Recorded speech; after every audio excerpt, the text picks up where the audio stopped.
সেক্ষেত্রে দাঁড়িয়ে অভিষেক ব্যানার্জি যদি নন্দীগ্রামে প্রার্থী হন, তিনি যদি জিতে যান, তাহলে তিনি তো কোথাও গিয়ে এটা প্রমাণ করে দিতে পারবেন যে মমতা বন্দ্যোপাধ্যায় যে কাজটা করতে পারলেন না, অভিষেক ব্যানার্জি সেই কাজটা করে দেখাতে পারলেন।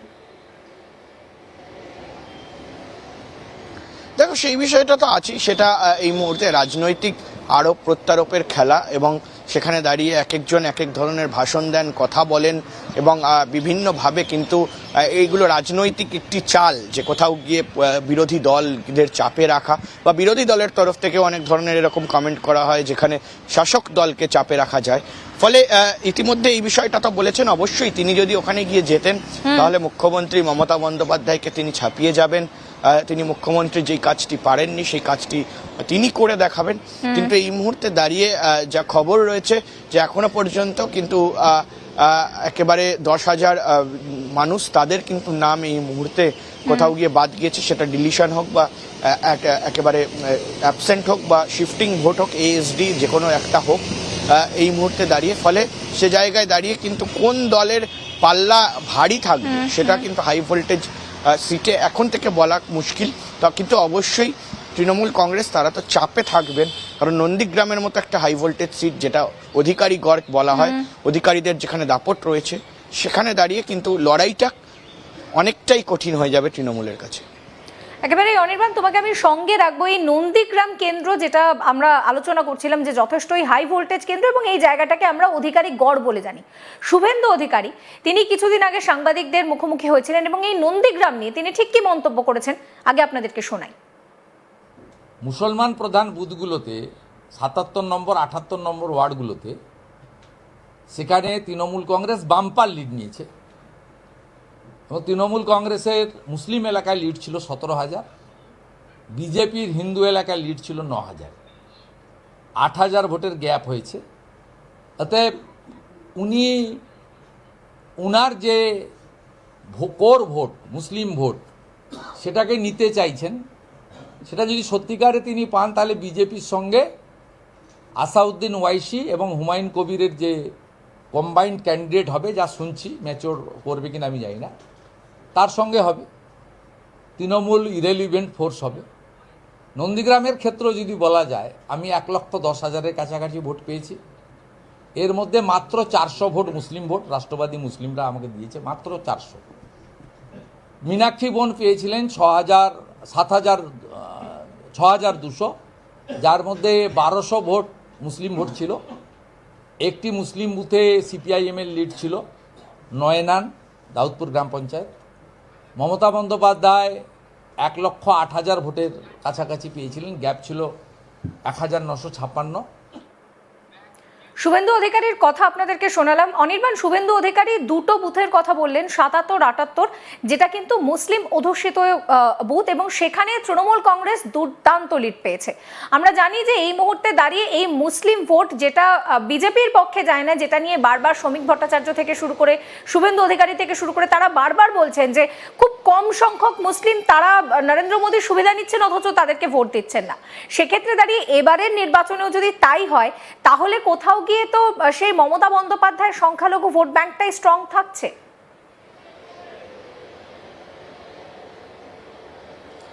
একেবারেই তাই। এবং দেখো, এই মুহূর্তে দেখার যে সেই সংখ্যালঘু যে কবলিত এলাকা তিনি বলছেন, সেই সংখ্যালঘু কবলিত এলাকা থেকে কোনো ভোটারের নাম কি বাদ পড়বে, বা সেখানে কি কোনো অবৈধ ভোটার রয়েছে, সে বিষয়টাও অবশ্যই দেখতে হবে।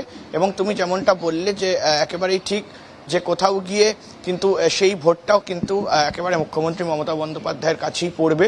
এবং শুধু তাই নয়, এই যে হুমায়ুন কবির, তিনি যদি কোনো রকম কোনো একেবারে ছাপ ফেলতে পারেন এবং সত্যি নিঃস্বার্থে তিনি এই বিষয়টার থেকে বেরিয়ে এসে নিজের দল গঠন করে বা মিমের সঙ্গে নিজের একটা গঠবন্ধন করে যদি এই বিষয়টি করতে পারে, তাহলে কিন্তু অবশ্যই তৃণমূল কংগ্রেসের যে ভোট ব্যাংক, সেই ভোট ব্যাংকে এবং একেবারে সংখ্যালঘু কবলিত যে ভোট ব্যাংক, সেই ভোট ব্যাংকে প্রভাব তো পড়বেই। অনির্বাণ, আরও একটা খুব গুরুত্বপূর্ণ বিষয় হচ্ছে যে রাজ্য সরকারের বেশ কিছু প্রকল্প রয়েছে, যে প্রকল্পগুলো কিন্তু নির্বাচনের ক্ষেত্রে একদম তৃণমূল কংগ্রেসকে বাড়তি অক্সিজেন দেয়। তার মধ্যে সবার ওপরে রয়েছে লক্ষ্মীর ভাণ্ডার। এই লক্ষ্মীর ভাণ্ডার আমরা গত লোকসভা নির্বাচনেও দেখলাম যে গত লোকসভা নির্বাচনের আগে লক্ষ্মীর ভাণ্ডারের টাকাটা বাড়িয়ে দেওয়া হলো, এবং এই লক্ষ্মীর ভাণ্ডার যেহেতু প্রচুর মানুষ পান, তারা তার জন্য মমতা বন্দ্যোপাধ্যায়ের দলকে ভোট দেন। সেক্ষেত্রে দাঁড়িয়ে বিজেপি পরিষ্কার জানাচ্ছে যে যদি বিজেপি ক্ষমতায় আসে তাহলে মমতা বন্দ্যোপাধ্যায় যে লক্ষ্মীর ভাণ্ডারের অ্যামাউন্টটা দেবেন তার থেকে 1 টাকা হলেও বিজেপি সেই টাকাটা দেবে। আমরা যদি বিহারের নির্বাচন দেখি, বিহারেও মহিলাদেরকে 10,000 টাকা করে দেওয়ার কথা বলা হয়েছে।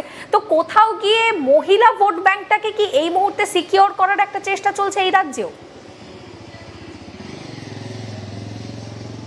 দেখো, এটা প্রথম থেকেই আমি যদি বলি তাহলে তুমি যদি সিনারিও পুরোপুরি দেখো তাহলে এই বিষয়টা কিন্তু প্রথম দিন থেকে চলছে। শুধুমাত্র একদিন দুদিন মানে 1-2টো ভোট নয়, প্রায় তুমি যদি দীর্ঘ 10 বছর একেবারে দেখো তাহলে কিন্তু এই বিষয়টা চলছে। সেখানে মহিলাদের বিভিন্ন ভাতা, সেটা লক্ষ্মীর ভাণ্ডার হতে পারে, মেয়েদের কন্যাশ্রী হতে পারে, তার পাশাপাশি কিন্তু একেবারে বিধবা ভাতা হতে পারে, বেকার ভাতা হতে পারে। এই ধরনের ভাতা কিন্তু চালু করার পর থেকে, আর শুধুমাত্র মহিলাদের কেন, পুরুষদের জন্য বিভিন্ন ভাতা রয়েছে, ফলে স্টুডেন্টদের জন্য বিভিন্ন ভাতা রয়েছে। তার পাশাপাশি কিন্তু এই যে ভাতা, সেই ভাতা ওপর প্রকল্প করে কিন্তু মহিলা ভোট ব্যাংককে আরো বেশি গোছাতে চেয়েছিল তৃণমূল কংগ্রেস বা মুখ্যমন্ত্রী মমতা বন্দ্যোপাধ্যায়ের এটা মস্তিষ্ক প্রসূত বিষয়। ফলে সে জায়গায় দাঁড়িয়ে এই বিষয়টাকে আমরা বিভিন্ন রাজ্যে দেখেছি, আমরা অন্যান্য রাজ্যে মহারাষ্ট্র থেকে শুরু করে বিহার, সেখানেও আমরা দেখেছি যে এই ভাতা সিস্টেম চালু করা হয়েছে। ফলে এই ভাতার উপরে ডিপেন্ড করে কোথাও গিয়ে 2024 সালে একেবারে আমরা দেখেছি যে লোকসভা নির্বাচনের আগে যে 500 টাকা থেকে 1000 টাকা সেই ভাতা বাড়ানো হয় এবং তার পাশাপাশি 1000 এবং 1200 করা হয়। ফলে সে জায়গায় দাঁড়িয়ে এই যে বিধানসভা নির্বাচন আসছে তার আগে যে বাজেট হবে, ইন্টিরিম বাজেট হবে, সেই বাজেটে কি কোথাও গিয়ে ভাতা বা লক্ষ্মীর ভাণ্ডার ফের একবার মুখ্যমন্ত্রী মমতা বন্দ্যোপাধ্যায় বাড়িয়ে দেবেন বা বাড়াবেন? সেই বাড়ানোর পরে তারপরে ঠিক কি ফলাফল আসে, মহিলা ভোট বা একটা ফ্যামিলির মধ্যে যারা মহিলারা রয়েছেন তাদের কি ফলাফল আসে, সেটা কিন্তু এই মুহূর্তে দেখার। এবং অবশ্যই এই বিষয়টা নিয়ে নিজের প্রকল্প নিয়ে কিন্তু অ্যাডভান্টেজ নেবার চেষ্টা অবশ্যই মমতা বন্দ্যোপাধ্যায় করেছেন এর আগে এবং এখনো করবেন বলে আমার মনে হয়।